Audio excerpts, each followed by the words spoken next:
नमस्कार, मैं अनुज नरवाल रोहतकी और हमारे साथ हैं अविनाश सैनी जी। आज हम जो चर्चा करेंगे रोहतक लोकसभा सीट को लेकर करेंगे और ख़ास तौर पर बीजेपी के जो कैंडिडेट हो सकते हैं या जो वर्तमान में जो यहाँ से लोकसभा सांसद हैं अरविंद शर्मा, उनको लेकर भी हम चर्चा करेंगे क्योंकि सर के ऊपर है। अविनाश जी, अब तो जिस तरीके से चुनाव सर पे ही आगे कुछ वक्त के बाद अब कोड ऑफ कंडक्ट लग जाएगा, तो हॉट सीट होने वाली है रोहतक की सीट। और आज हम चर्चा इसी पे करेंगे कि बीजेपी के नज़रिए से जो कैंडिडेट हो सकते हैं या फिर अरविंद शर्मा में वो क्या चीज़ें हैं कि उनकी टिकट कटने की उम्मीद ज़्यादा लग रही है। और तमाम वो पहलुओं के ऊपर हम चर्चा करना चाहेंगे कि एक तो उनके काम पे क्यों नाराज़गी है, किन वजहों से अरविंद शर्मा को लेकर नाराज़गी बताई जा रही है।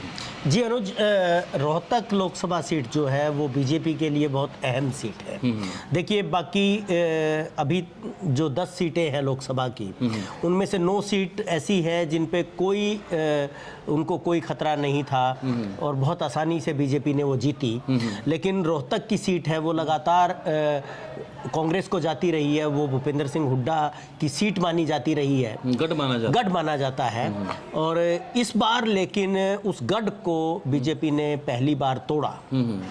लेकिन वो मार्जिन नहीं रहा अविनाश जी, जिस तरीके से बहुत ज़्यादा मार्जिन रहा सोनीपत से लेके तमाम उन सीटों पर। लेकिन यहाँ पर जिस तरीके के आरोप लगे, बीजेपी पे भी कांग्रेस लगाती रही है, लेकिन मार्जिन बहुत कम था जीत का। बिल्कुल मार्जिन बहुत कम था। उसके बावजूद बीजेपी ने एक नया प्रयोग किया और प्रयोग ये था कि इससे पहले बीजेपी ने जो अपने कैंडिडेट खड़े किए थे वो उसी समुदाय से थे जिस समुदाय से कांग्रेस का कैंडिडेट आता है। मतलब सीधे सीधे हम बात करें तो कांग्रेस की तरफ से जाट कैंडिडेट खड़ा होता था, तो बीजेपी ने भी जाट कैंडिडेट खड़ा किया। वो ओम प्रकाश धनखड़ हो, चाहे कैप्टन अभिमन्यु की बात करें, जी, वो जब नहीं जीत पाए तो इस बार एक नया प्रयोग बीजेपी ने किया और अरविंद शर्मा को यहाँ पे लेके आए, जो आखिरी टाइम तक संशय में थे, ससोपंज में थे। वो दोनों नाव में पांव रखे हुए थे। कांग्रेस से भी बात कर रहे थे, बीजेपी से भी बात कर रहे थे कि कांग्रेस अगर टिकट देती है कहीं से, करनाल से खास तौर पे वो मांग रहे थे, तो वो बीजेपी में नहीं आते। लेकिन जब कांग्रेस ने करनाल से टिकट देने से मना किया तो उन्होंने रोहतक का रुख किया और बीजेपी के साथ उन्होंने साठगांठ करके और यहाँ से वो बीजेपी कैंडिडेट बने और अंततः वो जीते। और जीतने का जो वो रहा जो कारण रहा, वो सीधा कारण ये था कि एक जाट कैंडिडेट के अपोजिट आपने एक नॉन जाट कैंडिडेट को उतारा और ये जो समीकरण बने वो समीकरण इस तरह के बनते हैं जिसमें अरविंद शर्मा इस सीट को निकाल ले जाते हैं।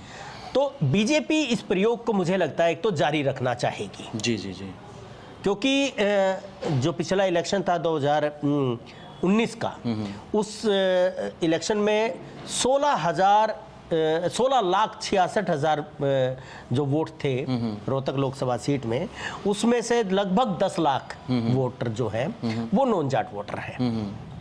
और उसमें अगर हम ये करें कि 10 लाख में से जो एससी वोटर्स हैं वो 3 लाख हैं। और ये फार्मूला अब की बार भी जारी हो सकता है। ये फार्मूला अब की बार भी जारी हो सकता है। पहली बात तो मैं ये कहना चाहता हूं। बात ये भी है कि जो अरविंद शर्मा को रिपीट क्यों नहीं करेंगी या करेंगी, तो उसके ऊपर भी हम चर्चा करेंगे कि डॉक्टर अरविंद शर्मा जिस तरीके से बीच में खबरें आई, हमने भी देखा, आपने भी देखा जी, मन मुटाव की खबरें हमेशा वो रहे, सुर्खियों में रहे।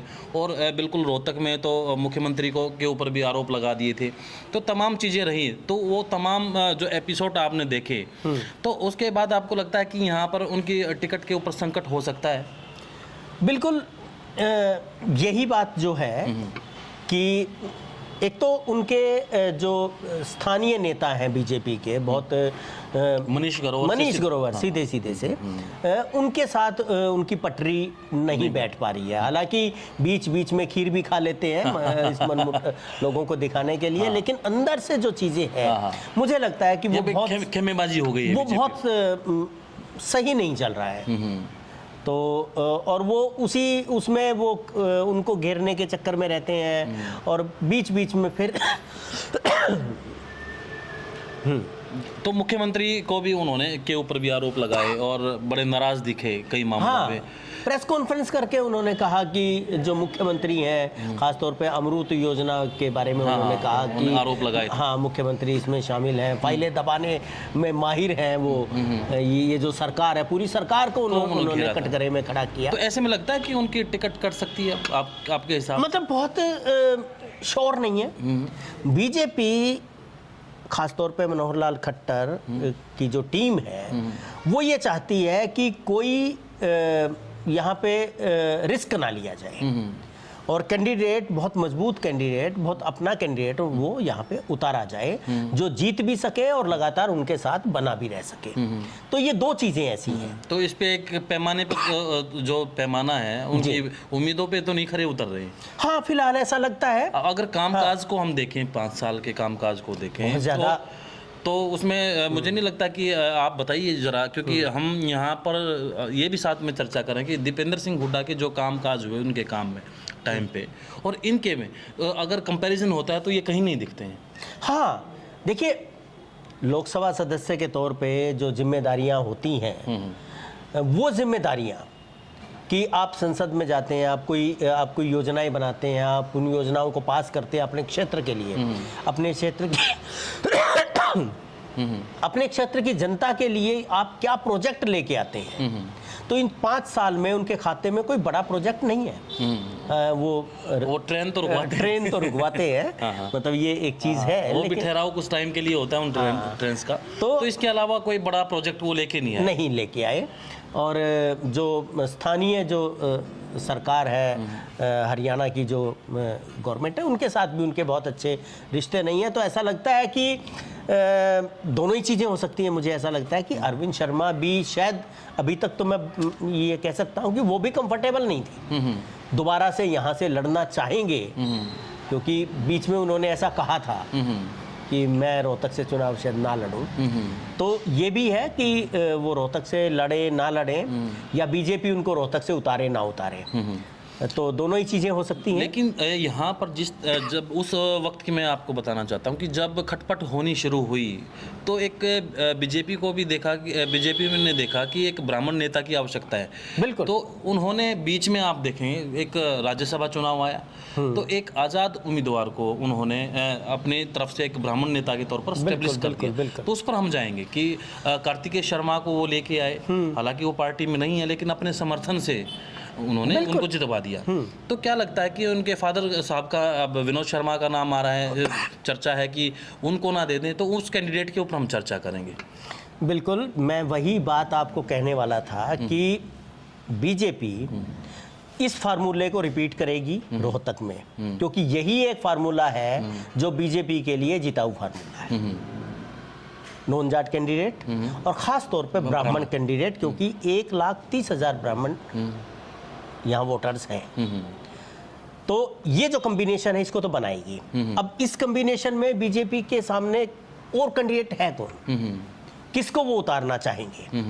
तो उसमें मुझे लगता है कि विनोद शर्मा जो है, जो कांग्रेस के बहुत बड़े नेता रहे हैं एक समय तक, और इस इलाके के खास तौर पे बहुत पुराने नेता हैं, 1980 से राजनीति में, 1980 से एमएलए है वो। खास तौर पे पंजाब गवर्नमेंट में वो पहला चुनाव उन्होंने बनूर से जीता पंजाब में, और उसके बाद राज्यसभा सदस्य रहे, 2 बार विधायक रहे। लेकिन कुछ विवाद रहे जिनकी वजह से उनको कांग्रेस छोड़नी पड़ी, फिर कांग्रेस ज्वाइन की, उसके बाद फिर विवाद हुआ, उन्होंने इलेक्शन लड़ा अम्बाला से, उन्होंने उनकी धर्मपत्नी ने, लेकिन वो हार गए और कांग्रेस से भी उनको अलग होना पड़ा, क्योंकि उन्होंने जो कांग्रेस के अधिकृत प्रत्याशी हैं उनके खिलाफ उन्होंने चुनाव लड़ा, प्रचार किया, अपनी पार्टी उन्होंने बनाई। और इस समय अपनी पार्टी से उन्होंने जो पार्षद उनके जो बने, 8 पार्षद उनके जीते, और उनके दम पे उन्होंने वहाँ पे अम्बाला में उनकी जो धर्मपत्नी है शक्ति शर्मा जी, वो वहाँ पे मेयर हैं। और तो कुल मिला के बीजेपी से उनकी नजदीकियां बढ़ी हैं इस दौरान। बिल्कुल, जब शक्ति जी मेयर बनी उस समय बीजेपी के साथ उनका बहुत अच्छा वो नहीं था। कांग्रेस के पार्षद को तोड़ के और जो और पार्षद थे उनका समर्थन लेके वो मेयर बनी। लेकिन उसके बाद आप ये देखिए कि ब्राह्मण सम्मेलन होता है बीजेपी का और कार्तिकेय को उसकी जिम्मेदारी दी जाती है। फिर विनोद शर्मा कि रोहतक में जो गतिविधियां बढ़ी हैं इन दिनों, उससे ये अंदाजा लगाए जा सकते हैं कि विनोद शर्मा रोहतक आना चाहते हैं या बीजेपी उनको रोहतक में प्रोजेक्ट करना चाहती है। हाल में एक ब्राह्मण एजुकेशन सोसाइटी में उन्होंने काफी मोटा चंदा भी दिया है। बिल्कुल बिल्कुल मोटा चंदा दिया है। वो यहाँ पे आए हैं, लोगों से मिले हैं, सोशलाइजेशन उन्होंने शुरू किया है, अपनी जमीन तलाशनी शुरू किया है कि अगर वो रोहतक में आए तो उनके कौन कौन सहयोगी होंगे, कौन उनका साथ देंगे, कौन उनकी तरफ से उनको आगे बढ़ाएंगे। तो वो सब उन्होंने विचार विमर्श जो करना शुरू किया है।